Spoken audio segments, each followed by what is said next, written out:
there's always more. And if I'm not willing to dream about more and then do more, I won't get more. Bienvenue au podcast Dumbbell et Domination. C'est pour les entraîneurs-entrepreneurs qui sont tannés du status quo et qui veulent vivre à leur plein potentiel. C'est pour ceux qui veulent plus d'impact, plus de revenus et plus de liberté. C'est pour tous ceux qui ont des objectifs incroyables et qui sont prêts à faire peu importe ce que ça prend pour les atteindre. On ne fait pas dans la médiocrité. On est les 1% des coachs qui veulent vraiment plus. On est là pour changer le monde de l'entraînement et on passe notre temps à vouloir s'améliorer pour aider le plus de gens possible. Ce podcast est dédié pour toi. On parle de marketing, de vente, de mindset, de leadership et de comment avoir des résultats incroyables avec tes clients pour que tu puisses bâtir ton entreprise de rêve. Sans plus attendre, bienvenue à l'épisode. Salut tout le monde, bienvenue au podcast. Cette semaine, je suis super content de vous partager la discussion que j'ai eue avec Mr Olympia, Phil Heath. Il était 7 fois Mr Olympia. Pour la petite histoire, moi, Phil Heath, ça a tout le temps été quelqu'un que j'ai regardé sur Internet quand j'ai commencé le bodybuilding quand j'avais 20 ans, en 2010 à peu près. Kai Green, Ronnie Coleman, Jay Cutler, Phil Heath, c'était comme les gars que je regardais et j'étais comme wow, quel physique. Puis ça m'a tellement motivé à travers les années, etc. Puis j'ai eu la chance d'avoir contact avec lui dans les dernières années et je suis super content parce qu'il vient à notre atelier d'ascension cet été, le 31 mai, 1er juin, 2 juin. Le lien, dépendant où est-ce que vous écoutez ça, soit que la liste prioritaire elle va être là pour vous inscrire à la liste prioritaire ou sinon, dans le lien, il y a aussi, ça va peut-être être le lien pour acheter vos billets. Pour cet événement-là, ça va être incroyable. Et Phil vient au Québec, vient à Montréal avec nous. Il va être là pour ceux qui ont les billets VIP puis les membres de notre mastermind. Il va être là pour le souper aussi. Il va faire un speech. Il y a une conférence d'1 heure. Après ça, il va y avoir un Q&A aussi, un hot seat que les gens vont pouvoir... vous allez pouvoir venir poser vos questions avec les conférenciers de cette journée-là. Bref, dans le podcast, on a parlé de c'est quoi que ça prend pour gagner, comment développer un winning mindset, quoi faire quand tu as des struggles, quand il y a des moments que ça va moins bien, quoi faire aussi quand tu gagnes puis tu veux continuer à gagner. Bref, c'est une discussion vraiment, vraiment super avec Phil Heath. Donc, on passe ça. Hi Phil, thanks for being here. How are you doing? I'm doing great, Jacob. How are you? Yeah, I'm really good, really good. I'm really happy to have you on the podcast today. If people don't know you, you won 7-time Mr. Olympia. You had a lot of success in the bodybuilding space for like the last couple of years. Can you talk a little bit about your story behind that? How you became 7-time Mr. Olympia? How you get yourself in that game, in the bodybuilding space? So, I grew up in Seattle, Washington.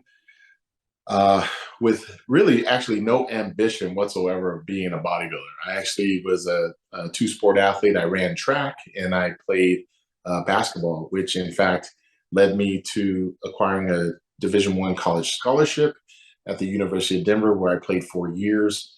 And then upon that career ending, I needed a new challenge in life. So bodybuilding just happened to show up. And I was very hesitant at first because, it's something I never did before. It was something that was very unknown. But I always thought, like, how incredible is it for a person to be able to transform their body and into something that they like? So, I figured, well, what's the worst thing that's going to happen? I'm going to get lean. So I started attending some bodybuilding competitions that my friends were into, actually competing in. And then lo and behold, next thing you know, I had a professional bodybuilder by the name of Claude Rule, who actually, I think he might be from Montreal. I'm not sure, but he was the Masters Olympia champion at the time. It was like a over 40-year-old category. And he was the champion. And he just said, Phil, like, you should try this. And I thought, well, if a professional bodybuilder is telling me, who hasn't even decided that he wants to compete, to do it, I'll just go ahead and do it. So on October 8th, 2002, decided to make that a reality. And over the next few months, I ended up doing my first competition, won my first competition, won my second one, won my third one, won my fifth one. And next thing you know, I started getting a lot of notoriety, was actually able to meet Joe Weider, was able to be signed by that magazine, Flex Magazine, Muscle and Fitness. And then I realized, wait a minute, I had just turned pro in 2005, and I'm actually being paid as a professional bodybuilder. Holy smokes! Like this is just incredible. So my whole world like shifted because again, I wanted to play, in the NBA or at least playing basketball professionally overseas. And it's just funny how one door closes and another door opens. But what really was making me excited was the fact that through just the body of work and training and being willing to sacrifice your time with friends and family, I was able to really cultivate a physique that inspired millions of people. And, I was able to compete at the Mr. Olympia in 2008, where I placed third my first time, which was a big deal because you're a rookie and you're not expected to do anything.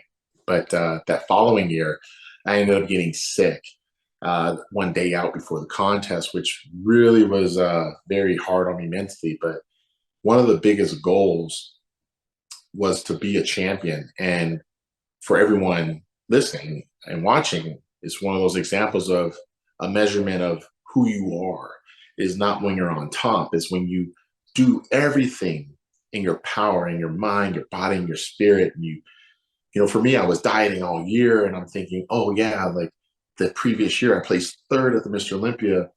I have a chance to go up 2 spots and possibly win this thing.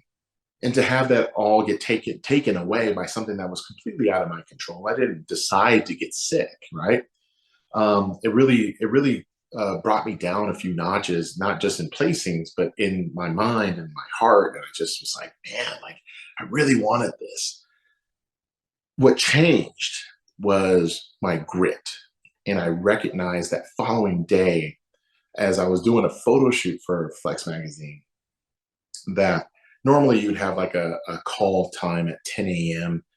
and they would have the other guys come in and you would go over different exercises that you're going to do.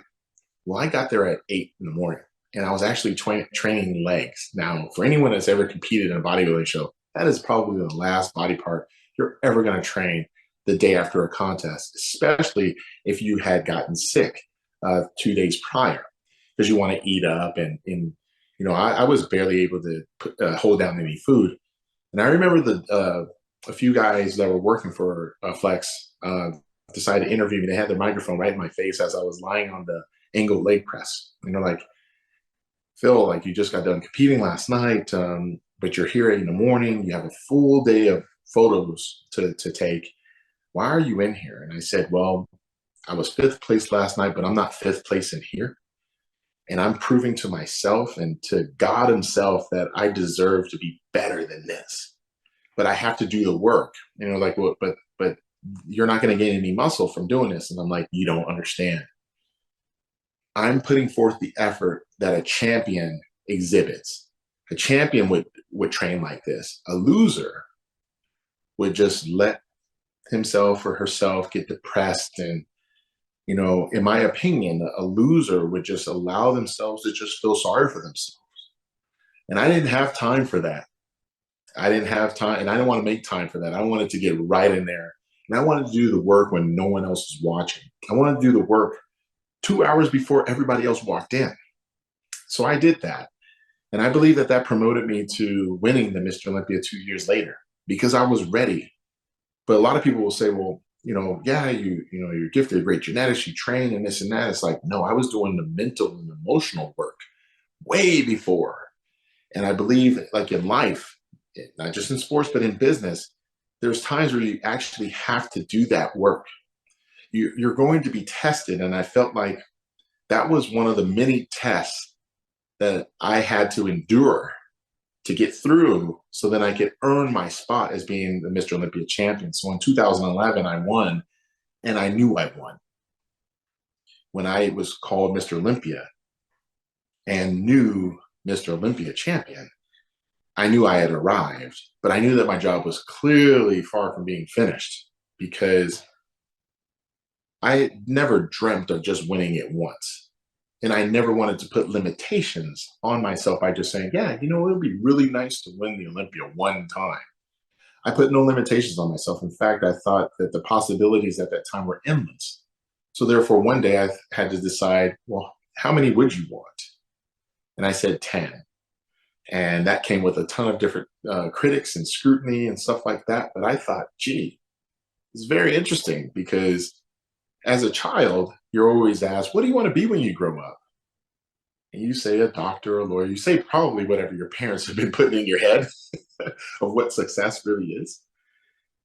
And no one ever talked bad about it. Whatever goal it was, they always applauded it. They always encouraged you to do it. They always told you, hey, if you want to be a doctor, or, hey, if you want to be a businessman, hey, if you want to be an athlete, an actor, or whatever, you got to work really hard.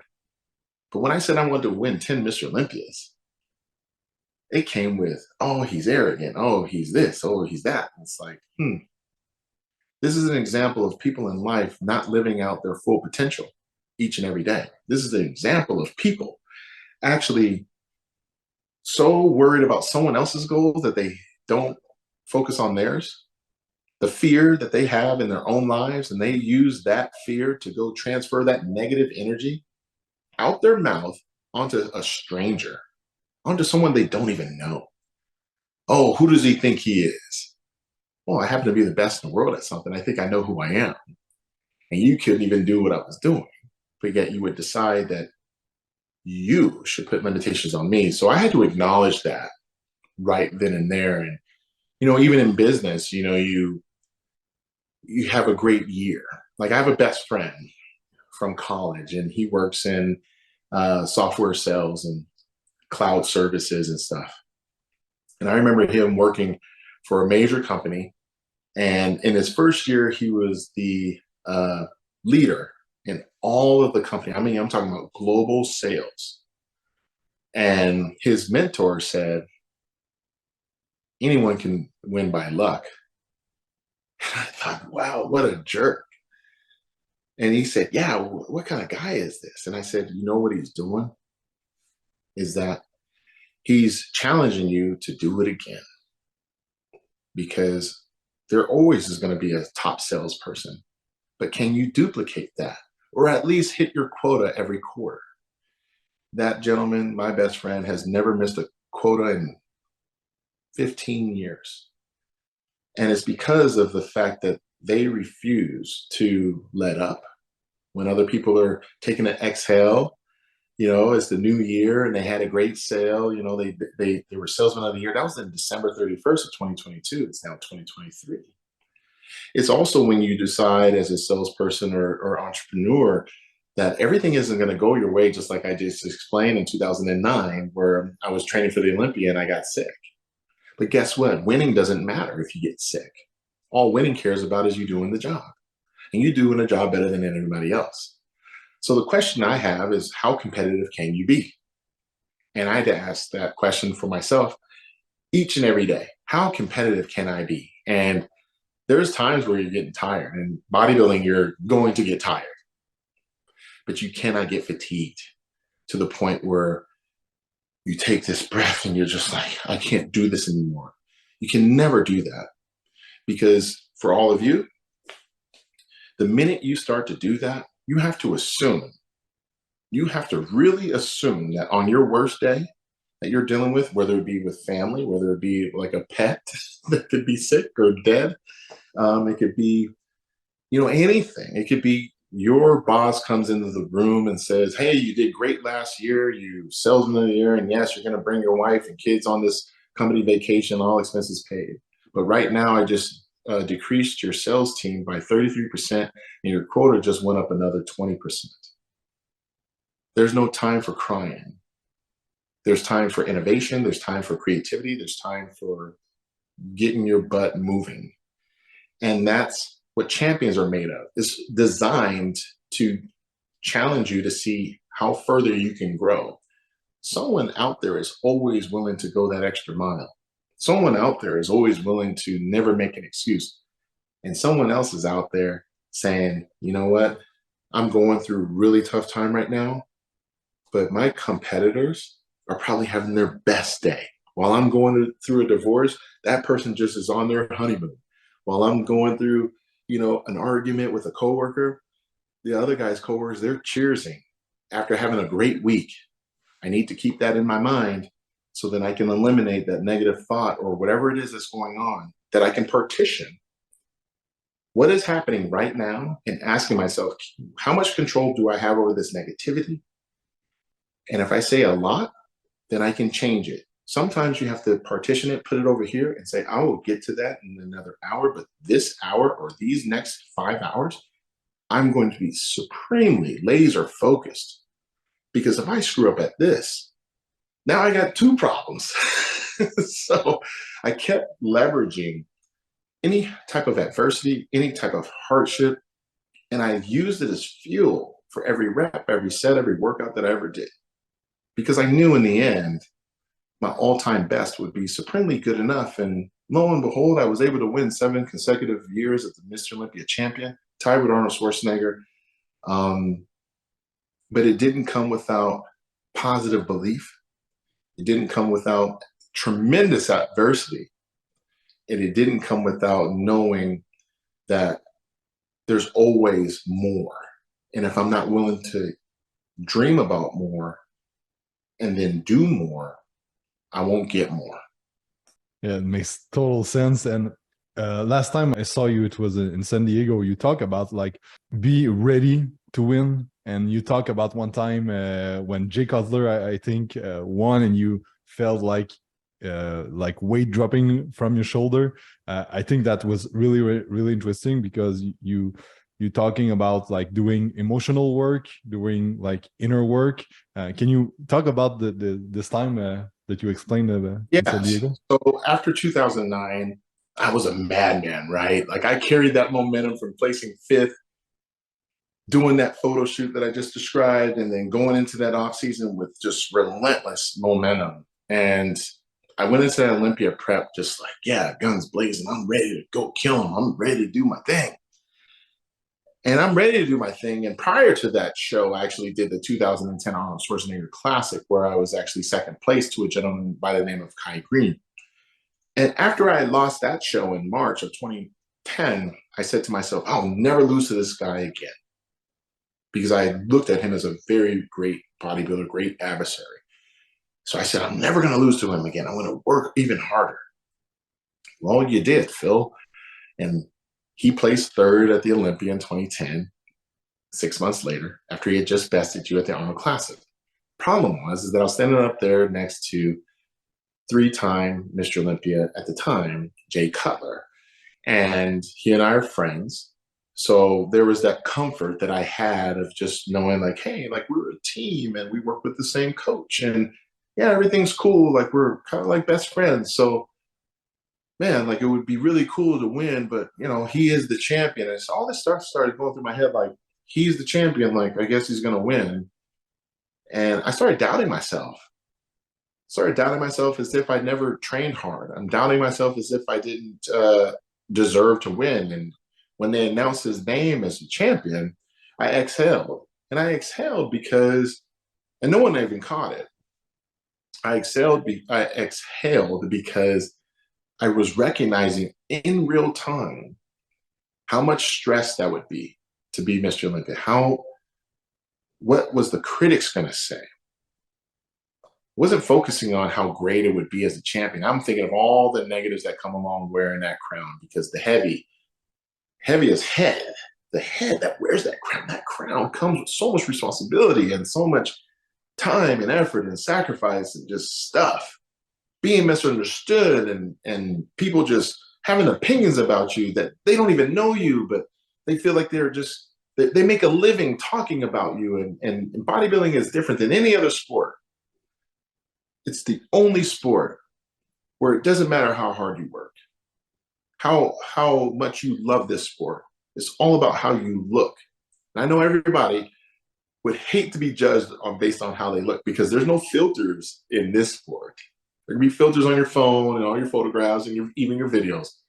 This is what someone else, a panel of judges, 11 people, 11 people have a say. And the internet, you know, that was around the time the internet was starting to pick up. And I saw how they treated Jay. I saw how they treated him when he lost his title, and I saw it when he regained his title. So all of that's playing in my head, and I'm like, man, I don't even want that problem.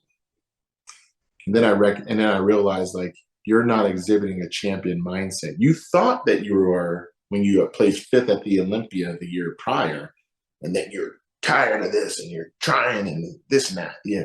Never say die. But now you're up there actually arguably going to win this thing, and your body language is showing that you don't even want it. So I really had to take a lot of time and review that type of game film and ask myself better questions as to why am I doing this? Do I ever want to win it? And if I do, I have to face one person, and it's not Jay Cutler, it's Phil Heath.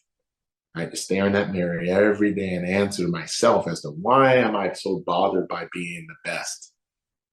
Is it because of the stress? Okay, now you said it. You're tired of it, yeah, but you're tired of something that you never truly experienced. But then you're creating fear moments, false experiences appearing real, fear. You don't even know what it feels like yet. And you don't even know what it feels like to win. That big thing. So focus on winning. Focus on the positive that come with it. Start being more in gratitude of what that experience would look like. Don't just look at the negatives, but understand that they're there. But be in the moment of knowing that, like, each and every day, like, you have an opportunity to wake up and you get to do something very few people get to do, and that's actually live their most authentic life. And I said, okay, like, I'm gonna go do this, but I wasn't gonna do it fake. Every interview I did, I had to be honest.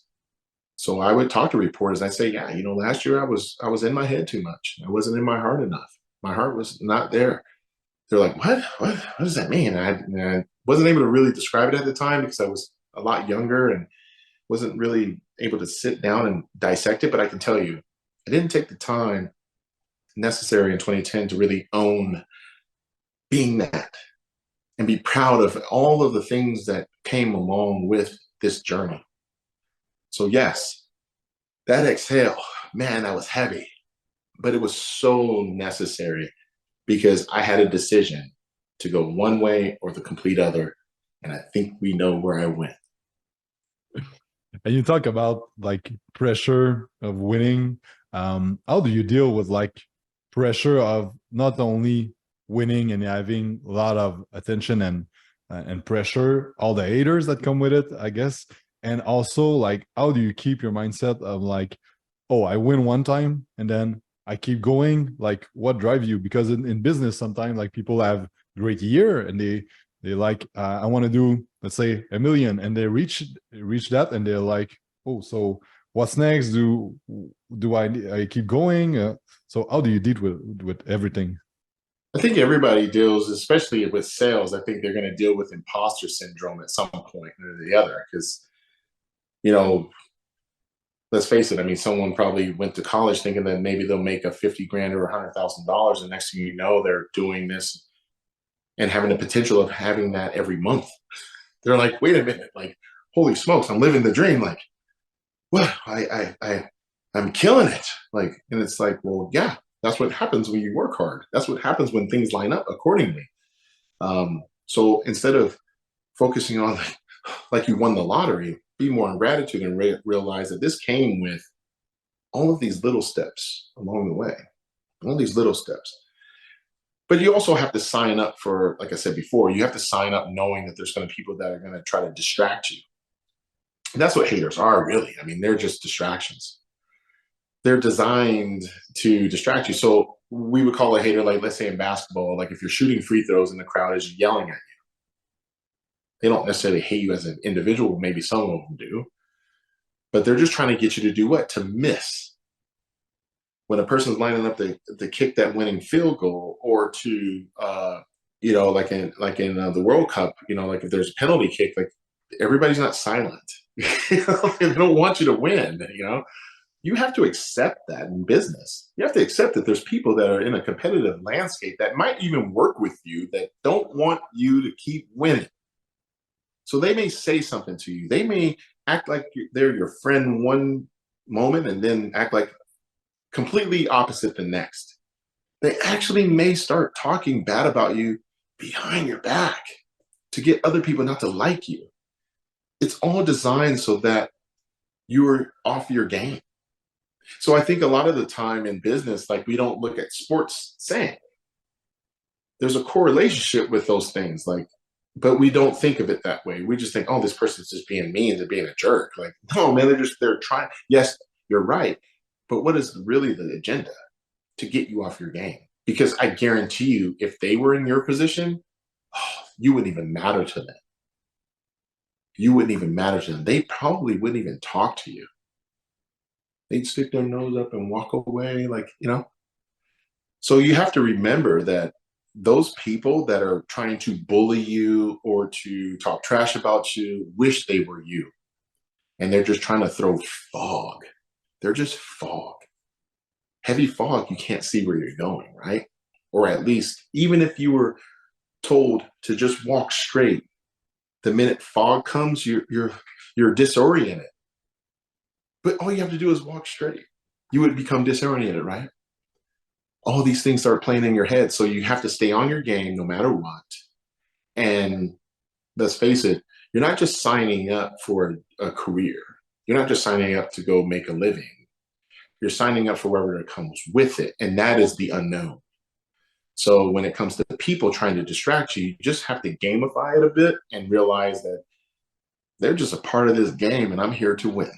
So you went from basketball player, you win 7-time Mr. Olympia, and then you transition from being Mr. Olympia and doing like speaking gig, and you have a clothing business. I don't know if you have it right now, but you had it back then. And like, what was going through your mind when you changed? How did you make the transition from bodybuilding to more like a speaker and businessman?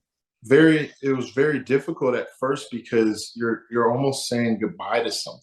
You're almost experiencing a death. So and mind you, like every time I go to the gym, I still feel like I'm going to win the Olympia. So for a long time, I forced myself to stay out of the gym because I was trying to understand what defines Phil Heath. See, for a long time, like even though I'm sitting in front of my trophies and stuff, that did not define me.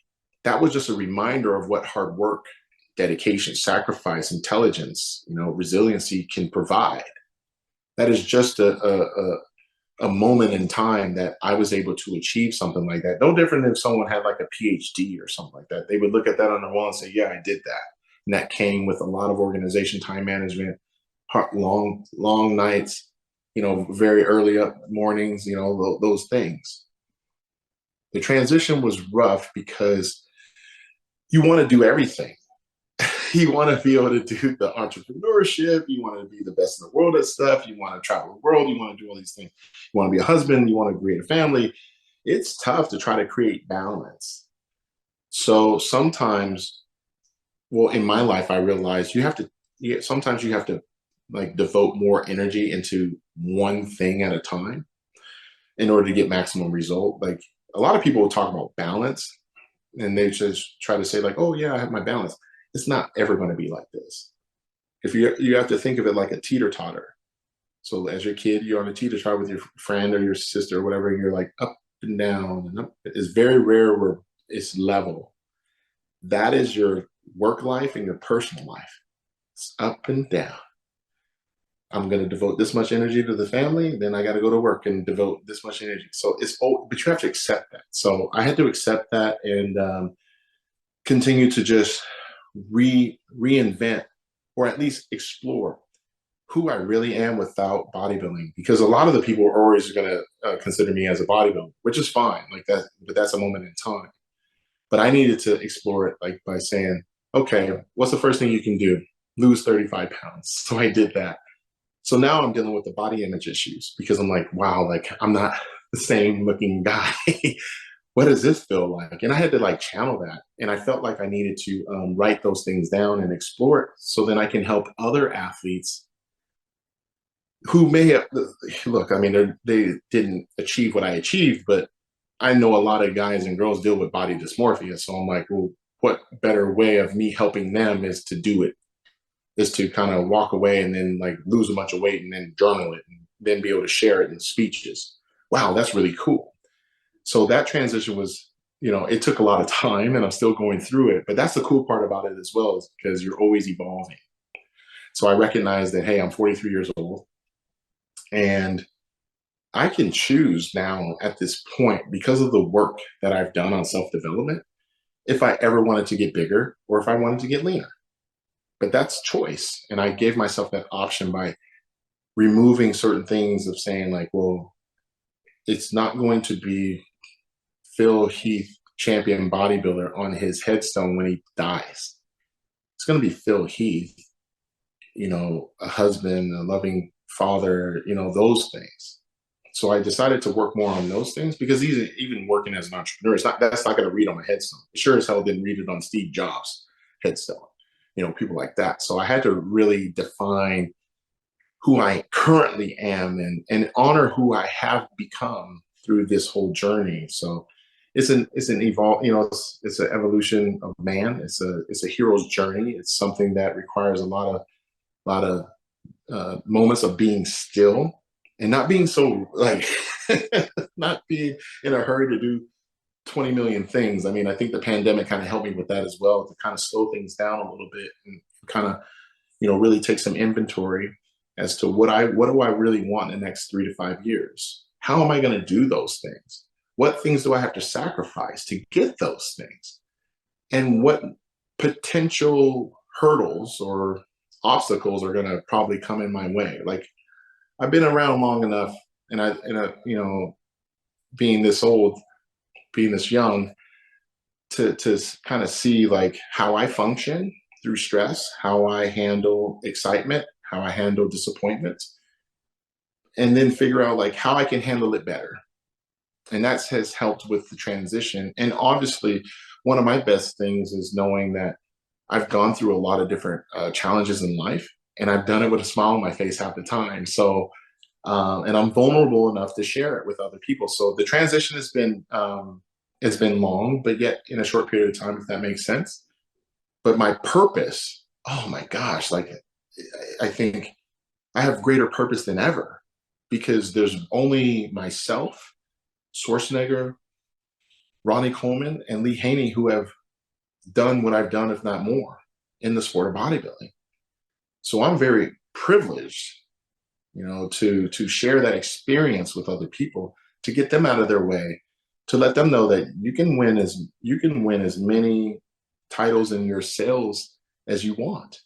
It's just going to come with a lot of freaking hard work, a lot of belief in yourself, removing self-doubt, knowing how to manage your time and manage your relationships with people that may not see those goals for you, honoring yourself each and every day, and be willing to challenge yourself to see the unknown. Challenging yourself to see the unknown is definitely something that we're going to discuss when I get out to Montreal, because I had no idea what bodybuilding would be. And I can walk you through the steps as how I learned, and how I had to give up basketball to do the bodybuilding, right? So there was that was a transition from basketball to bodybuilding to global speaker, entrepreneur. We're always evolving. And I can guarantee you, when I was a kid, like I had no idea that I would even be speaking on a device like this, let alone going in front of thousands of people throughout the years speaking. In fact, in college, I hated public speaking. I could not stand it. You couldn't beg me to go in front of a class and talk about any topic, even if it was something that I liked.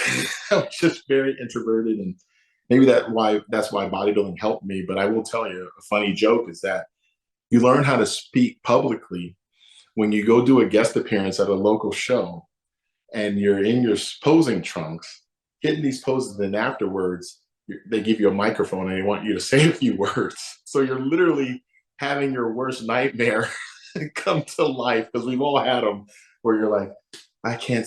Every time I think about public speaking, I feel like I'm in my underwear and everybody's staring at me. So, I think as we're talking, or as I'm talking, bodybuilding actually prepared me to be a global speaker. Yeah, that's funny. And it's really interesting, all the the transition you have to do in your life, because in entrepreneurship, most of people that listening are personal trainers, gym owners, and we all start with like passion for training people, and then we need to move from trainer to more like manager and salesman and marketer, and then CEO, and then maybe owner of the company and delegate. And you need to go through these phases of the business and accept that you need to change your inner belief, change your and do the inner work for that. So it's really interesting that you talk about that, and you talk about like sharing, and you will be sharing at our event in Laval, the 31 the 1st June 1st. So you're gonna come at the event, gonna speak, and you're also gonna come to our dinner with our VIP guests and our mastermind member. So what are you going to talk about? What's going to be for your speech? Getting out of your way. The transitions that we have in life are very, very real. And how to prepare for those things mentally, sometimes physically, but most importantly, emotionally, because a lot of the time it's our emotions that control our thoughts, right? So in bodybuilding, you have to have your emotions in check. And a lot of guys, they think it's just the mental, like, I got to just be diligent and train and yeah, let's go. But what about when things don't go your way? Then they get down. What happens when you give it everything you got in sales and you're just not getting it? It's just not your time. And you start to accept the fact that it's just not my time. Well, I'm going to show you through my own experiences how, even what I said earlier in 2009, how I demanded that I make it my time, that I put myself in the position that if opportunity opens itself up, I am beyond ready, and how to answer the call for greatness.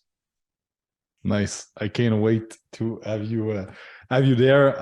So we're gonna keep the next time we talk at the event for people who's gonna be there. Thank you very much for your time today. I'm really glad we did that. I hope everyone enjoy, and we'll talk at the event.